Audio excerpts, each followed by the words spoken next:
ঝাউপুর গ্রামে এই ছোট্ট পরিবার বাস করত। এই ছোট্ট পরিবারের বাবার নাম বীরেন, মার নাম জ্যোৎস্না, আর এক মেয়ে আর তার এক ছেলে।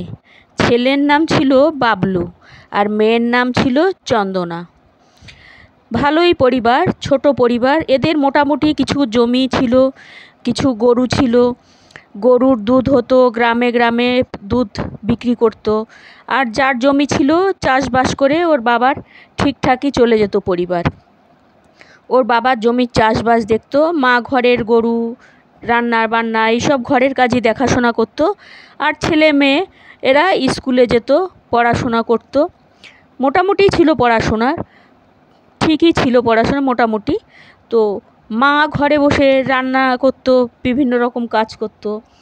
মা একদিন রান্না করছে, বেশ খুশি হয়ে, খুব ভালো ভালো রান্না করছে। আজকে ছেলের খুব মানে ভালো রেজাল্ট করেছে, এই জন্য একটা খুশি খুশি রান্না করছে। তো চারজনে মিলে খেতে বসছে। ওর বাবা, রেজাল্ট বেরিয়েছে পেপারে, রেজাল্টের নাম্বার। ওর বাবা তো বলে বলে ভীষণ খুশি হচ্ছে, ছেলের এত ভালো নাম্বার এসছে। আর ছেলেও খেতে খেতে একেবারে হাসি খুশি যে খুব ভালো পড়াশোনা করেছে বলে বাবাও খুব খুশি হয়েছে, ভালো নাম্বার আসছে। তো ভাই বোন এরকমভাবে স্কুলে দুজনে মিলেই যেত, পড়াশোনা করতো। খুব ভালোই স্কুলে যেত টেত, তো কোনো অসুবিধে ছিল না ওদের। ওরা দুই ভাই বোনে যেত আসতো। আর এদিকে বাবা কী করতো, জমিতে সব কিছু দেখাশোনা করতো, জমিতে চাষবাস করতো, লোক নিয়ে চাষবাস করতো। যা জমি জমা ছিল ওদের চাষবাসে ভালোই চলছিল, কোনো রকম অসুবিধে হচ্ছিল না, বরং কিছু জমির ফসল বিক্রিও করতে পারতো। তারপর ওর বাবা এক গাছের নিচে বসে মনে মনে ভাবছে, এখানে একটু ছাওয়া আছে, তো বসে বসে একটু এখানে খোঁড়াখুড়ি রাখি, ছাওয়ার নিচে ছোট ছোট কিছু গাছ টাছ লাগাবো। তো গাড্ডা খুঁড়তে খুঁড়তে ওর বাবা একটু ক্লান্ত হয়ে গাছের নিচে শুয়ে পড়েছে। গাছের নিচে শুয়ে পড়েছে, একটু ছাওয়া পেয়েছে, দুপুরবেলা, খুব গরমও। তো শুয়ে পড়েছে, হঠাৎ ওর বাবা উঠেছে, উঠে দেখছে সামনে একটা বিশাল বড় সাপ ফন ফেলে একদম ওর বাবার দিকে তাকিয়ে আছে। ওর বাবা তখন বলছে, হে সর্পরাজ, আমাকে কেটো না তুমি, আমি তোমাকে পুজো করব, রোজ দিন তোমাকে আমি দুধ খেতে দেবো, তুমি আমাকে কেটো না। তো সর্পরাজ বলছে, ঠিক আছে, তুমি আমাকে রোজ দুধ খাওয়াবে আর আমার পুজো করবে, আমি তোমাকে কাটবো না।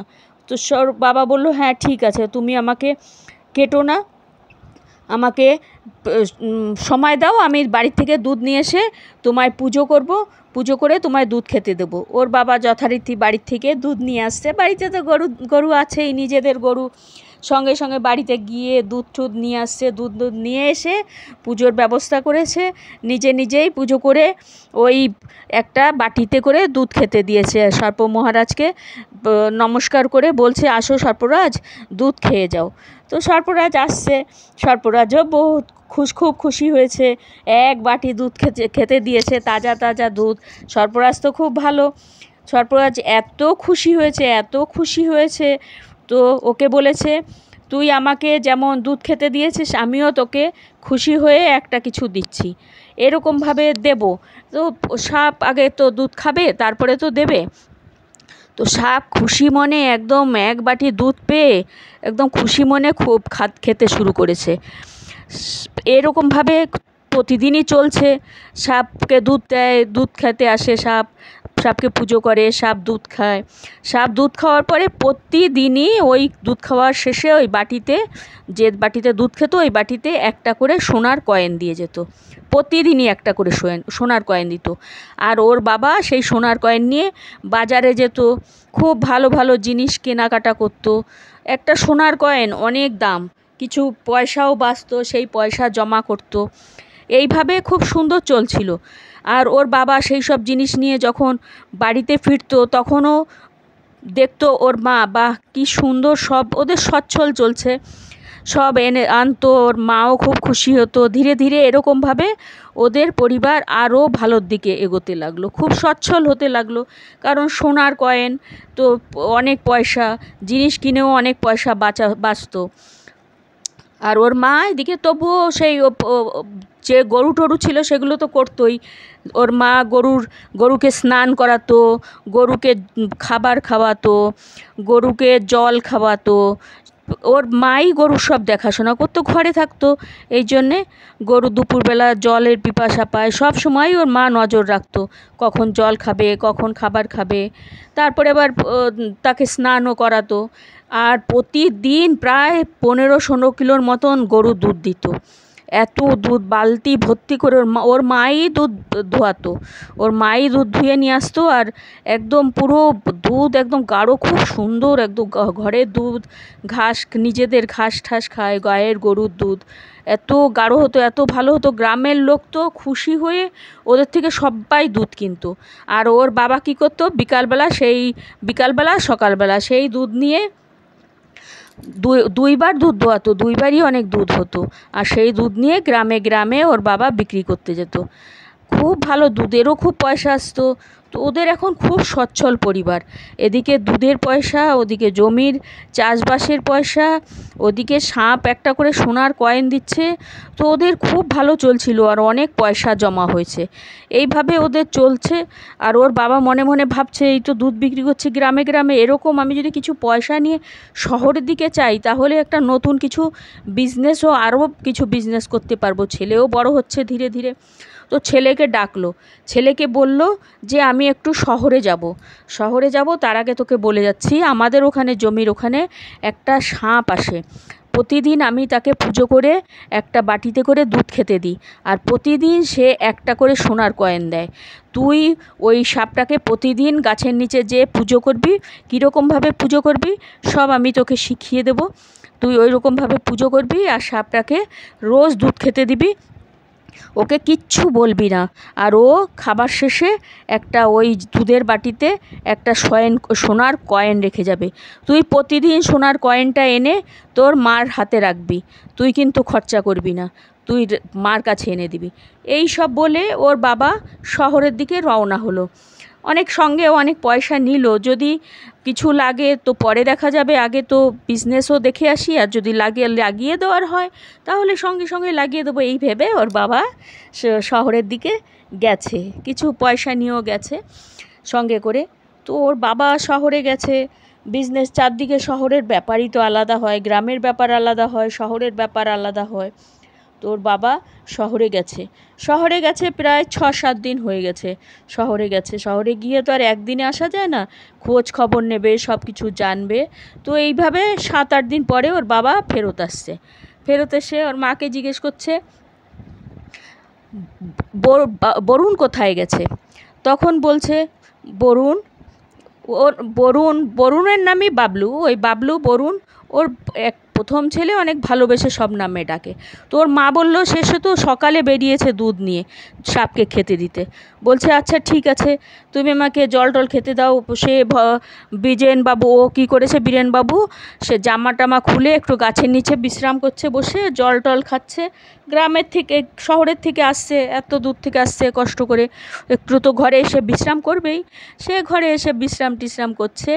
আর ওর মাকে বলছে, জানো, শহরে গেছিলাম তো অনেক ভালো বিজনেস ভেবে এসেছি, বাড়িতে এসে বলবো, আগে দেখি বাবলু কোথায় গেল, বাবলুকে একটু জমির থেকে ডেকে আনি। এই বলে সে জামা কাপড় খুলে একটা লাঠি নিয়ে বাবলুকে খুঁজতে সেই জমির দিকে গেছে। প্রায় বিকাল হয়ে গেছে, সন্ধ্যা গড়িয়ে আসছে। তোর বাবা একটু চিন্তাও করছে যে সে পয়সাটা নিয়ে আবার কোথাও কিছু করতে গেল না তো, রোজ রোজ ওই সোনার পয়সা দেখে ও তো পাগল না হয়ে তো যায়নি, অল্প বয়সের ছেলে এখন দুধ। আর এদিকে চন্দন প্রতিদিন দুধ খাওয়াতে ওর মাথায় বুদ্ধি আসছে, কেননা আমি এই রোজ একটা কয়েন নিয়ে কি করব, ওই সাপটাকে মেরেই ফেলি, তাহলে একবারে পয়সা নেব। এইভাবে ও একটা লাঠি তুলে ভাবছে, আজকে যদি মারি তাহলে আমার রোজ রোজ কষ্ট করে আসতে হবে না। 7-8 দিন বাবা শহরে গেছে, এই 7-8 দিন ওর এসে এইসব কাজ করতে হচ্ছে। তা সে অল্প বয়সের ছেলে তো, তার আর ভালো লাগছে না এইসব। সে ভাবছে একবারেই না মেরে নিয়ে কেন এই সাপটাকে আমি সব কয়েনগুলো নিয়ে বাবাকে মার হাতে তুলে দেবো, বাবাকে বলে দেবো যে আমার এইসব রোজ রোজ কাজ ভালো লাগে না। তো ওর ডান্ডা দিয়ে সাপটাকে মারতে গেছে। যেই সাপটাকে ডান্ডা দিয়ে মারতে গেছে, সাপটাও ওকে ছোবল দিয়ে দিয়েছে, কিন্তু ছোবল দেওয়ার সময় সাপটাও মারা গেছে। ওইদিকে দূরে আরেক চাচা, সে গাছের নিচে শুয়েছিল, সে একটা চিৎকার শুনতে পেরেছে, কারণ সাপ যখন কেটেছে ও চিৎকার করেছে। দূরে ওই চাচা গাছের নিচে, জমি চাষবাসের জমি তো, চারদিকেই লোক থাকে, গ্রামের লোক তো জমির উপর চারদিকেই কাজ টাজ করছিল, কাছাকাছি মোটামুটি অনেক জমির চাষিবাসি সব ছিল, চাষি লোকরা অনেকেই অনেক চিৎকার একটু শুনেছে। এইবার ও বীরেনবাবু গাছের নিচে এসে দেখছে সাপটা মরে পড়ে আছে। বীরেনবাবু তো বুঝতে পেরেছে এই ওর ছেলেরই কাজ হয়েছে, আর পাশেই দেখে ছেলেও পড়ে মরে আছে, আর সেই সাপের দিকে দেখছে, আর এদিকে বীরেনবাবু তার ছেলেকেও দেখছে। দেখে খুব চিৎকার করে উঠেছে যে এ কী হলো, এ কী সর্বনাশ হলো। খুব চিৎকার করে উঠে একদম মাথায় হাত দিয়ে কাঁদতে শুরু করেছে, কী সর্বনাশ হলো। অল্প বয়সের ছেলে, ও বোঝেনি আমি ওর লোভ করেছে, এই জন্য এই সাপটাকে মেরেছে, সাপ ওকে কেটেছে।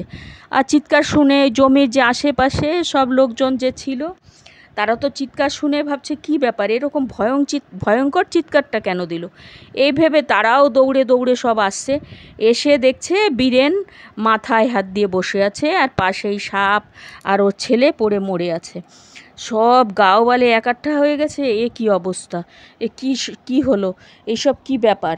গাঁওয়ালে তো তখন জানতো না ঘটনাটা কী, গাঁওয়ালে তো ভেবেছে এমনি সাপ, হয়তো সাপও ওকে কেটেছে আর সাপকে ও মেরেছে, এ দুজনকে মেরেছে, এটাই ভেবেছে। আসল যে কি ঘটনাটা ঘটেছে সেটা তো জানে না। এদিকে ওর মা কেঁদে কেঁদে একদম অস্থির, জ্যোৎস্না সেই ছেলের খবর পেয়ে একদম ভেঙে পড়েছে। আর ওর মাকে তখন ওর বাবা বোঝাচ্ছে, আর কেঁদে কী হবে, ভুলটা তো আমারই হয়েছে, অল্প বয়সের ছেলে, ও বুঝতে পারিনি, ও কী ভেবেছে ভগবান জানে। সাপটাকেও মেরেছে, নিজেও মরেছে। সাপটাকে মারতে গেছে, হয়তো সাপও ওকে কামড় দিয়ে দিয়েছে তখন, আর সাপটারও লেগে গেছে, সাপও মরে গেছে।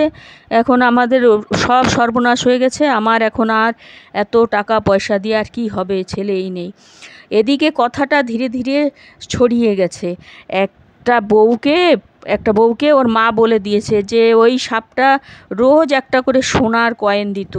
ওর বাবা ওকে পুজো করেছে, সাপটা দেখা দিয়েছিল ওর বাবাকে বলেছে তুমি পুজো করে আমাকে রোজ 1 বাটি করে দুধ খেতে দেবে, আমি তোমাদের একটা করে সোনার কয়েন দেবো। এই সব ঘটনা সেই বউটা যখন জানতে পেরেছে, সেই বউটা কি করেছে, এসে গ্রামের চারদিকে বলে দিয়েছে, জানো ওর ছেলের কেন মরেছে, ওর ছেলে ওই সাপটাকে দুধ খাওয়াতে যেত প্রতিদিন। ওর বাবার সময় থেকেই হয়েছিল এটা, ওদের ঘরে রোজ একটা করে সোনার কয়েন আসতো, দুধ খাওয়াতে গেছিলো, ছেলেটা মনে লোভ হয়েছে, বেশি পয়সা একবারে পাবে, তাই জন্য সাপকে মেরে দিয়েছে। আর সাপকে যখন মারতে গেছে, সাপও তখন কামড় দিয়ে দিয়েছে। ওই জন্যে ছেলেটাও মারা গেছে, সাপটাও মারা গেছে। এই রকম খবর তো একদম চারদিকে পাড়ায় বেরিয়ে পড়েছে। জানিস ওই সাপটা রোজ ওদের একটা করে সোনার কয়েন দিত। কেউ বলছে হ্যাঁ সোনার কয়েন দিত, তাহলে তো আমরা জানলে আমরাও দুধ খাওয়াতাম। কেউ হাসছে, যা ওদের আর সোনার কয়েন পাবে না, ওদের সোনার কয়েন শেষ, ছেলেটাও গেল, সোনার কয়েনও গেল। এই বলা বলি করছে। গল্প ভালো লাগলে একটু সাবস্ক্রাইব করে দেবেন, আরও গল্প শোনাবো।